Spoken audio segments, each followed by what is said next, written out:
guys ready? Okay, we're back with Coach Cook now. Started off, Lincoln Arneal. Coach, it seemed especially that third set, your offense struggled. What were some of the problems that you saw with the way the offense and the high errors that amassed tonight? We were just a little out of sync and tentative, and but our middle attack was really good. It was just mainly our outside hitters, and they're amped up a little bit. They're a little anxious, and they just get underneath the ball and have a hard time, and that's why. But they're trying to hit their shots, and that's why they make errors. But we got it slowly corrected as the match went on, and got in a pretty nice rhythm. Andrew Ward. Hey, John, Lauren was saying that the first two sets, the energy in the building kind of threw you guys off a little bit just with the lack of fans, and you could hear a pin drop, I think is what she said, or a penny drop. Just what was the energy like in your mind? Well, I think we don't know how to play without 8,000 fans, and this is our first home match. Remember that. We were at Indiana; they're pumping in crowd noise and all that. This is our first home match that we've played without 8,000 fans. So we probably underestimated the impact that would have on our energy, and we were just flat. And they were excited to play, but they were just flat because I think they're used to feeding off that energy, and so we're going to have to learn how to play without those fans. And this is one of the negatives, I guess, selling out since 2001. With COVID, I guess if you play somewhere where there's no fans, you're used to it. And that's always one of my big worries when we go to some places that don't have fans is our energy goes down. And I think we were a little flat tonight, but again, we made an adjustment and pulled ourselves out a little bit. Austin Kingsley. Coach, you served to Maryland's left sides a lot in this match, and they made some back row subs as the match went on. How would you assess how well your service pressure sort of threw off their offense? I thought at times it was really good. We stressed them, and we followed our game plan really well. They hit it pretty well, and they served us tough at times too. So it's just part of college volleyball. But I thought our serving was good tonight. I think we got another notch in us still.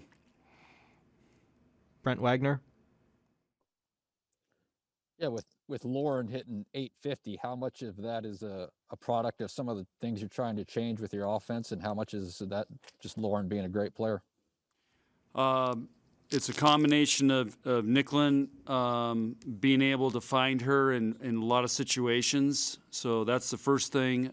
Second thing is Lauren's been working really hard.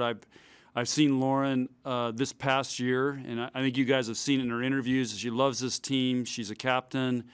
I've never seen her work so hard since she's been here.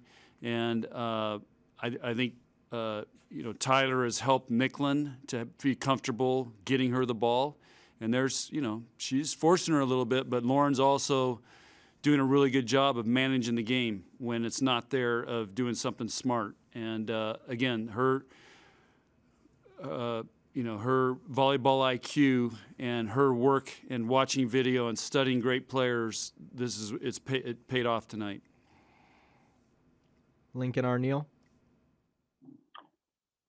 Did you ever consider pumping in crowd noise, or would you ever consider that for home matches? We're talking about it right now. They're talking about it out there. So yeah, we're going to consider it. We hadn't to this point because we all talked about it. We talked about it as a team, and we just thought it might be kind of weird. But now they're talking about it. So we'll see. The players will make the decision what they want to do. So it's the players' decision on the crowd noise, or? Yeah, whatever they want at home, that's what we're going to do. At the end of the second set, Akana was back there for set point and got the serve in. Wasn't a very tough serve, and then Maryland came right back at her. What kind of learning moment was that for her, and how can you build off of that? She was tentative, and she got tentative as during that match. But again, she pulled herself out of it. It's her first home college match as a freshman, and so I've seen her do that before. She can pull herself out when things get. But Pritchard hit a great serve after they made a great side out.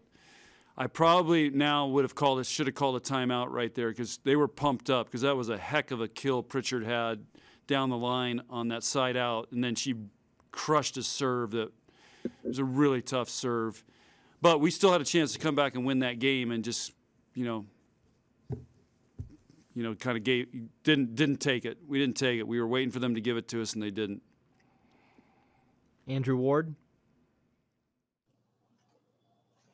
Yeah, Lauren mentioned this as well, but Ani Evans came in at the end of the third set, I think it was, and she had an ace in her first time. Just then the bench seemed to just kind of erupt after that. Just what kind of energy does she bring? And Lauren said that she's kind of a team player there, and the ultimate team player.